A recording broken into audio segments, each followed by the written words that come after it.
Ibyorezo kimwe mu bintu bihitana ubuzima bw'abantu benshi. Mu by'ukuri rero ibyorezo byabaye mu mateka y'isi bigahitana abantu benshi n'uburyo byagiye bikumirwa. Reka duhere ahangare. Abahanga rero bavuga ko inzira ya muntu ari nk'uruziga cyangwa se inzoka yiruma ku murizo. Mu by'ukuri nubwo ushobora kudahita ubyumva mu buryo bworoshye, iyo bavuze bacya baba bashatse kuvuga ko umuntu avuka agaca mu nzira ndende y'ubuzima, ariko amaherezo akazongera akava ku isi. Rero ahangaha ni nako bigenda, ibyago bikaza mu isi bikagenda nyuma bigakura cyangwa se bigakurura cyangwa se bigakora urwo rugendo rukaba nk'uruziga rero, cyangwa se iyo bita ni cycle. Mu by'ukuri rero nta muntu wihitiramo uko azabaho mu minsi azamara ku isi, ndetse n'ikizamuku cyangwa se n'ikizahamukura. Niyo mpamvu rero ujya ukumva umuntu wari muzima adataka ibicurane ngo akoze impanuka arapfuye, nta n'umwe wari ubyiteze. Mu by'ukuri intambara, ibiza, impanuka n'indwara, ibyorezo cyangwa se n'iz'ibyorezo ushaka wabyita nyirabayazana mu guhitana imbaga y'abantu cyangwa se yamini muntu n'amateka y'abantu bose ku isi. Mu by'ukuri rero gusa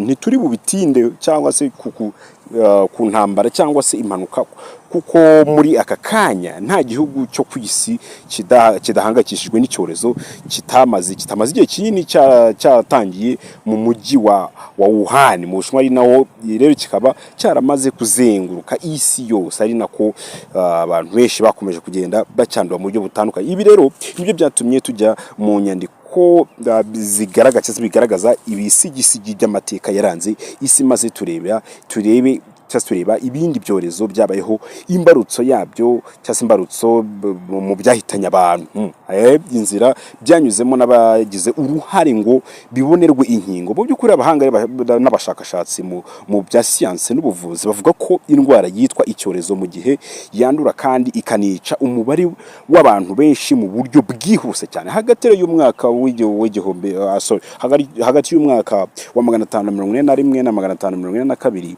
mu cyahoze ari ubwami bwa Roma hateye icyorezo cy'ubuheri cyitwaga ngo ni plague of Justinian, yo bitaho ni plague of Justinian, igihe cyazi giherereye mu burengerazuba bw'ubwami bwa Roma ahitwa ngo ni Byzantina, aho bitaho ni muri za Byzantina. Rero by'umwihariko mu murwa mukuru waho ari naho bimvikana ari nawo Constantinople.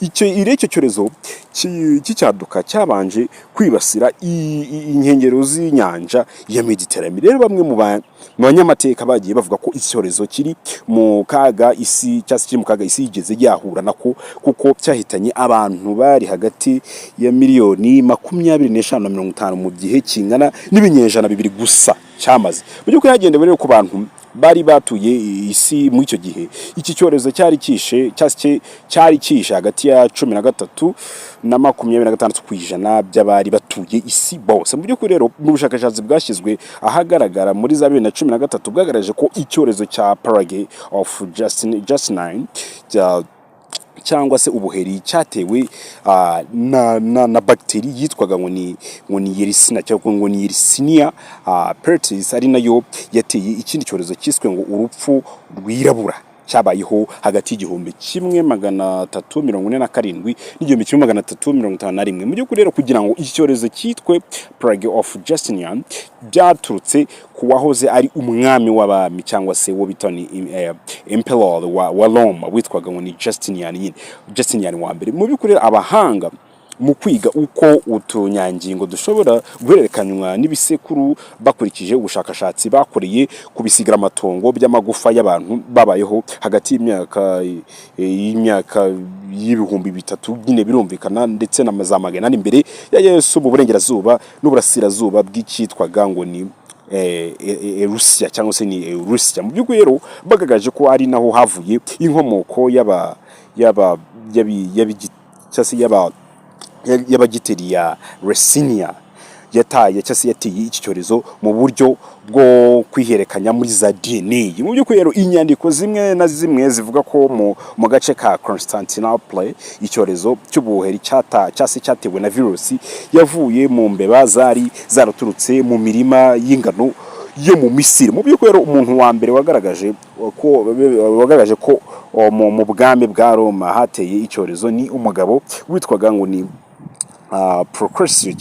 Procopisius wo muri Byzantine nyine mu mwaka wa 541 maze mu gihe gito cyane gitangira kujya kivugana abarenga ibihumbi 10 ku munsi, ari nako mu mwaka wa 750 icyorezo kirangiye abahanga batandukanye bakuze igereranya bagaragaza ko nibura abantu ibihumbi 5 bapfa buri munsi. Baze no kuri kose. Mu by'ukuri rero impamvu ni iki cyorezo cyafashe intera mu gihe gito cyane, byari byoroshye cyane ko bagiteri igitera ikwirakwira, kuko rimwe na rimwe n'abantu baburaga uko bashyingurwa kubera ubwinshi bwabo, bigatuma rero n'imirambo bwayo ibanduza, cyangwa se kwa kundi yabaga yuzuye aho ngaho hose ikagenda ibanduza wiciyeho cyangwa se wikozeho nyine ikamwanduza. Mu by'ukuri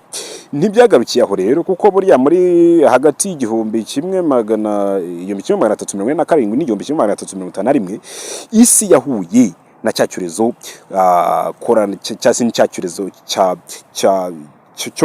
cyorezo koranabutaka cya karahabutaka cyitwaga ngo urupfu rwirabura, byo bita ngo ni Black Death. Maze icyo kiyogoza umugabane w'Uburayi hafi yose. Mu by'ukuri rero iki cyorezo nicyo tuzabimyane magambo, iki cyorezo nicyo cyabaye imbarutso mu by'ukuri mu buryo bukomeye mu kugira ngo gihitane ubuzima bw'abantu kibarangiza. Ariko isi nayo ibyorezo mw'abantu mwariko Nyagasani buriya rero, Nyagasani niwe uzashyira ku murongo. Cyo nkunda kuvuga ko isi yarananiranye, Nyagasani niwe ufite ubushobozi bwo kwishyira ku murongo, naho umuntu ntiyashyira ku murongo. Reka yemwe ibyo byorezo rero ntibizora. Hari n'ibyo numvise byaje hano hafi ngo byitwa ngo ubushita bw'inkende. Ubushita bw'inkende rero nabwo yemwe ni ibitangaza n'impamu ya Mungu, yabakomera karagwira. Niyo mpamvu umunyarwanda byaramucanze yifata ku munwa, abatakumira karagwira. Hanyuma ariwe bita ngo ni padiri. We padiri nawe byaramurenze mu kumurenga, aravuga ati aya ni amayobera matagatifu, nimba ari nk'aya mayobera matagatifu nkamwe ya papa n'ibitangaza, reka duhure ubutagenda bakunda. Ntibizoro.